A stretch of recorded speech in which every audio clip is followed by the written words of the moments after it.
Bien, continuamos ahora con la exposición que acabamos de dejar para centrarnos en cuáles son las diferentes escuelas que utilizan de diferente manera el método estilístico para centrarnos posteriormente en los elementos que les son comunes a todas ellas. Bien, como hemos dicho, hay distintas escuelas que utilizan a la estilística como método de análisis. Ya en 1905, Charles Bailly habla de la estilística, pero fíjense, como una rama de la lingüística, sin la intención de incorporarla a la crítica literaria. Se habla en este caso de una estilística preestructuralista.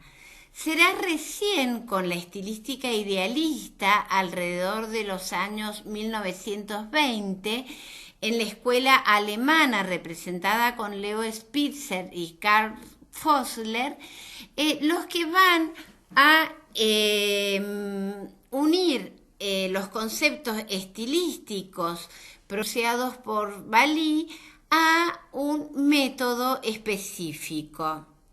Luego tenemos la estilística idealista preestructural, que se desarrolla en los años 1950 en la escuela española, presentada por Dámaso Alonso y Amado Alonso.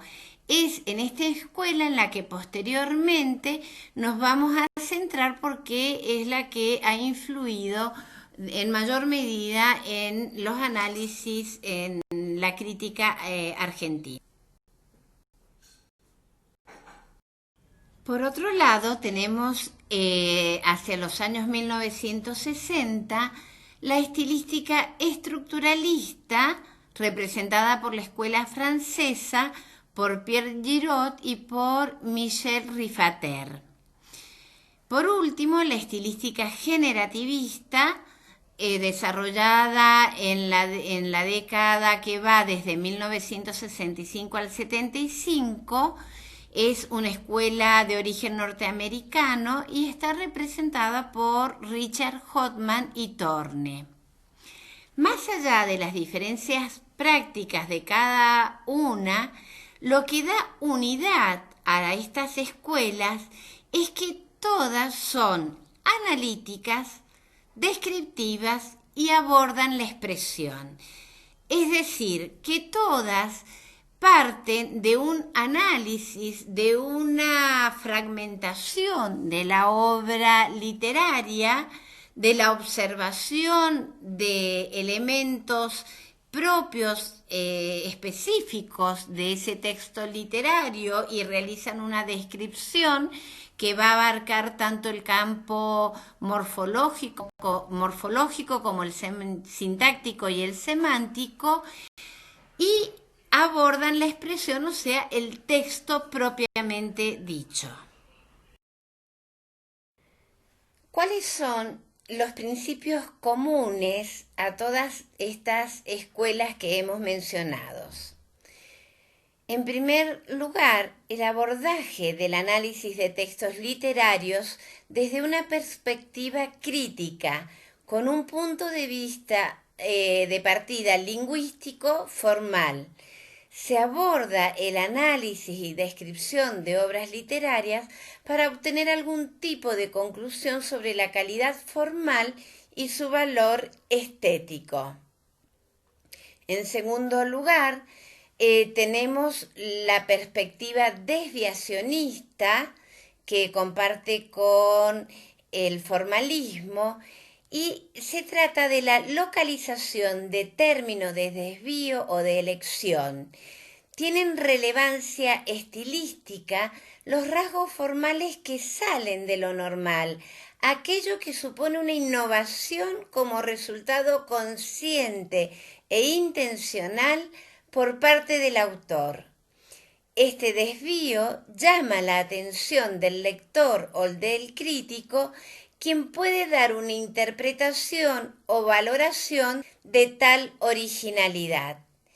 Este aspecto es fundamental en el análisis estilístico porque es el que va a demostrar las elecciones propias del autor, que lo hacen ser diferentes de otros. Otro elemento que vamos a tener en cuenta es la consideración de los factores protagonistas del proceso comunicativo, es decir, del emisor, del receptor y del texto. Además, va a tener una atención primordial a los efectos que la práctica del desvío y de la innovación expresiva en general producen en el receptor. Tal orientación se amplía al fenómeno estético de recepción característico de los textos literarios y poéticos.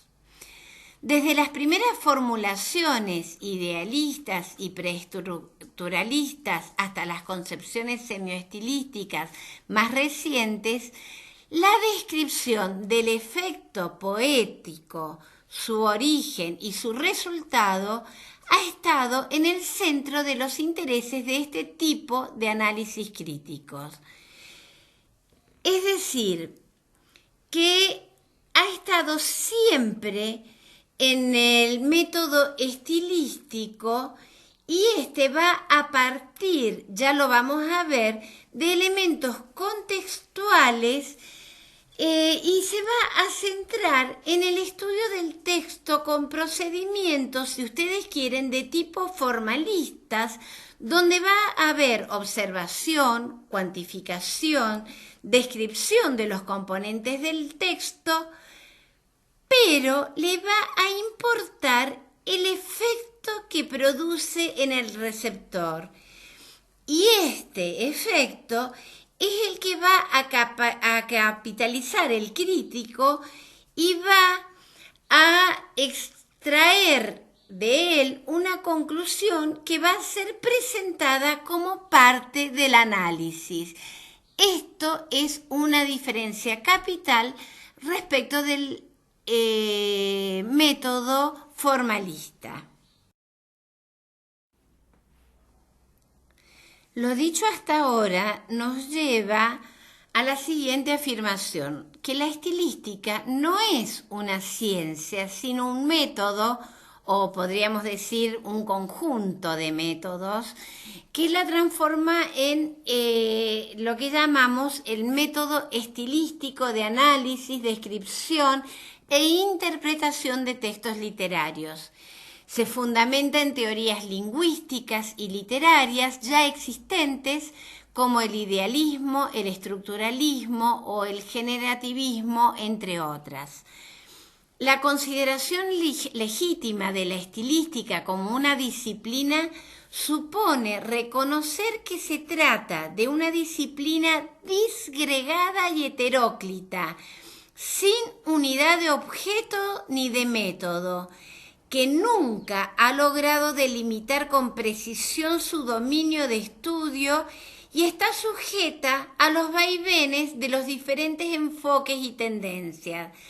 Lo que existe son una serie de métodos estilísticos y en este sentido poseen una base común que garantiza la unidad del método. La base común es la que acabamos de describir. Seguimos en el próximo grupo de diapositivas.